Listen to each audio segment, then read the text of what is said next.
Olá, meu irmão, minha irmã, louvado seja o nome do nosso Senhor Jesus Cristo, para sempre seja louvado.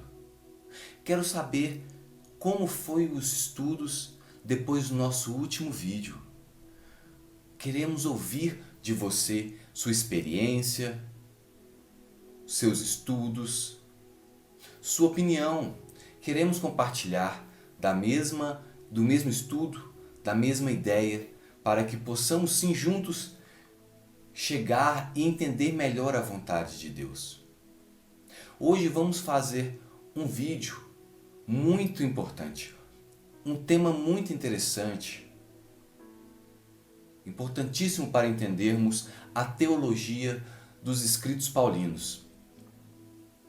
Vamos continuar hoje sobre a introdução desta carta de São Paulo aos Romanos. Por que é interessante isso? Nós vamos falar hoje da graça e da lei. É uma teologia que São Paulo ele coloca e envolve todas as cartas escritas por ele. Isso é muito importante para que possamos entender todo o contexto e toda a continuidade do estudo dos Romanos. Você vai entender e vai ver que tem uma facilidade maior adiante após aprender este tema.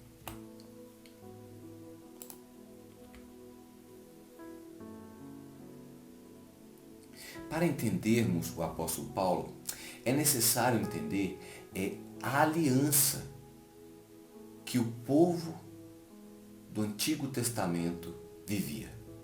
O que eles compreendiam como aliança? A aliança no Antigo Testamento era entendida como um contrato.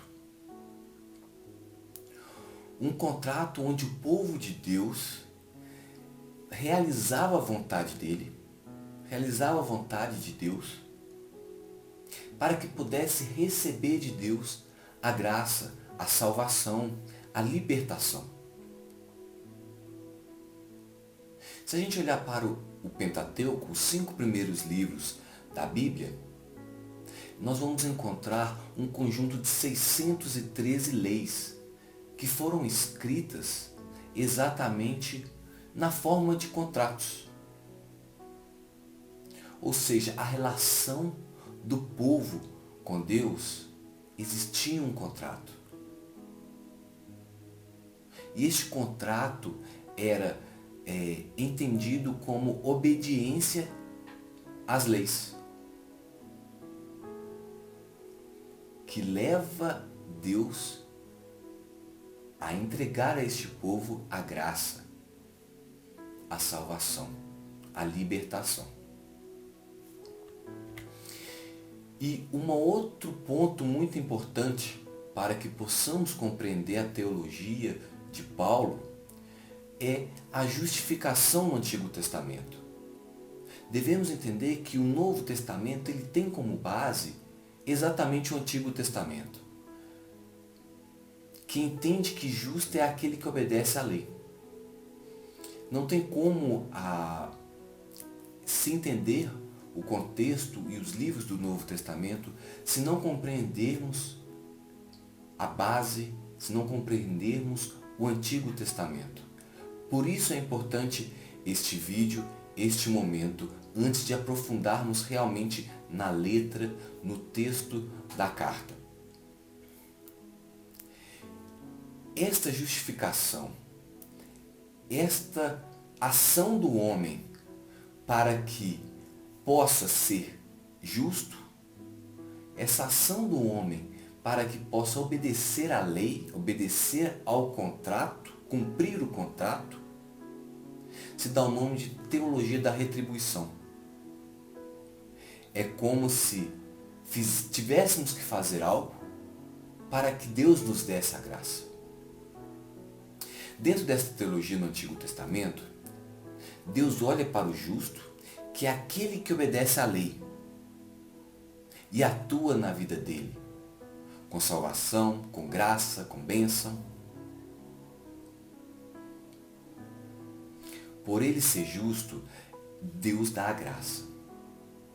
Um breve resumo para a gente entender é assim: a pessoa, ela cumpre o contrato. O ato de cumprir o contrato se dá o nome de justiça. E ela praticando a justiça, ela se torna justo. E quando a pessoa se torna justo, para o Antigo Testamento, Deus dá a ele a graça.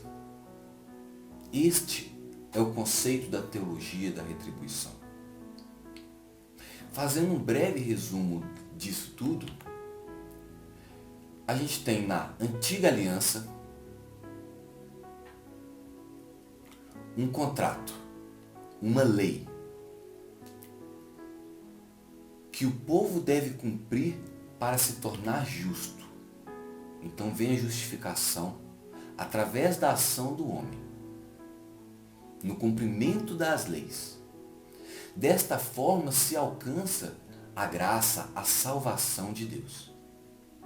Ou seja, se você olhar bem, é um movimento que parte do povo até Deus. É um esforço do homem para o cumprimento da lei, para chegar à graça de Deus, para chegar à salvação. Então Paulo, que na experiência com Jesus, muda toda essa ideia. Ele inverte esse processo todo. Esse processo que parte do povo até Deus, do esforço humano para cumprimento da lei, para chegar até Deus. Isso para entender que se a lei que torna a pessoa justa, então o sacrifício de Jesus na cruz não valeu de nada. Paulo então inverte essa ideia.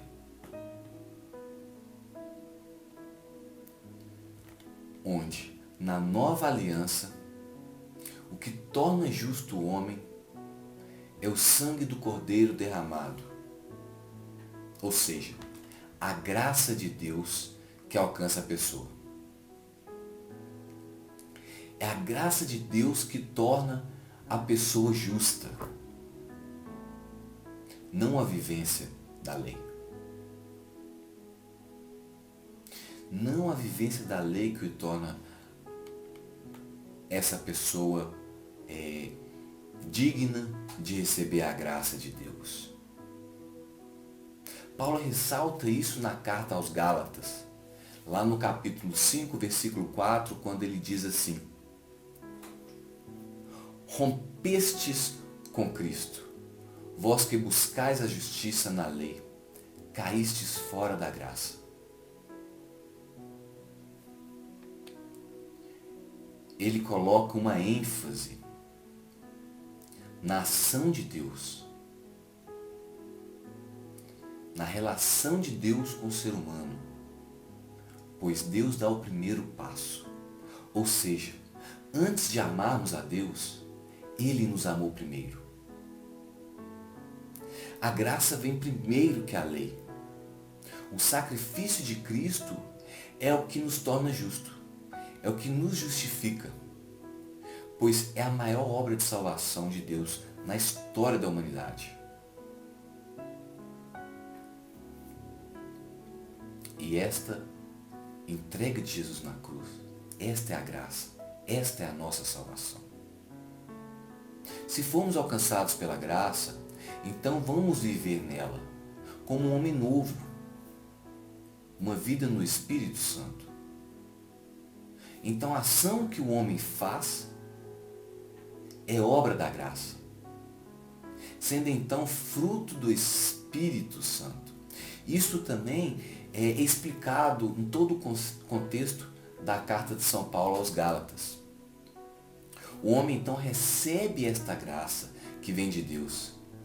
E este ato de receber a graça, São Paulo dá o nome de fé.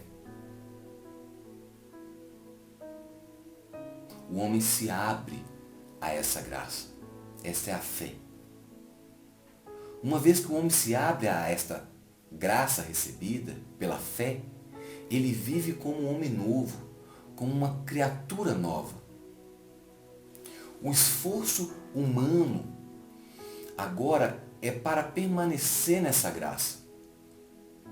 Enquanto o homem se esforça, a graça o auxilia. E quando se vive como homem novo, pela fé, a lei se torna algo secundário neste processo. Pois o homem auxiliado pela graça já recebida, a graça que ele já recebeu, tem ações guiadas pelo Espírito Santo. E Paulo vai ressaltar isso também quando ele fala às comunidades, principalmente quando nós formos estudar mais para frente, também em Romanos, quando ele fala do amor que o forte da comunidade deve ter com o fraco da comunidade. Pois não existe a experiência da graça, essa experiência concreta com a salvação de Deus, se não tiver amor. Muito bem, irmão, é isso. Esta foi uma explicação, uma breve explicação da teologia da graça e da lei em Paulo. Se você não viu o último vídeo, nós vamos colocar ele no link aí na descrição do vídeo, e que você possa sim vir com a gente, estudar, aprofundar nesta incrível obra, nesta incrível carta de São Paulo. Deus te abençoe.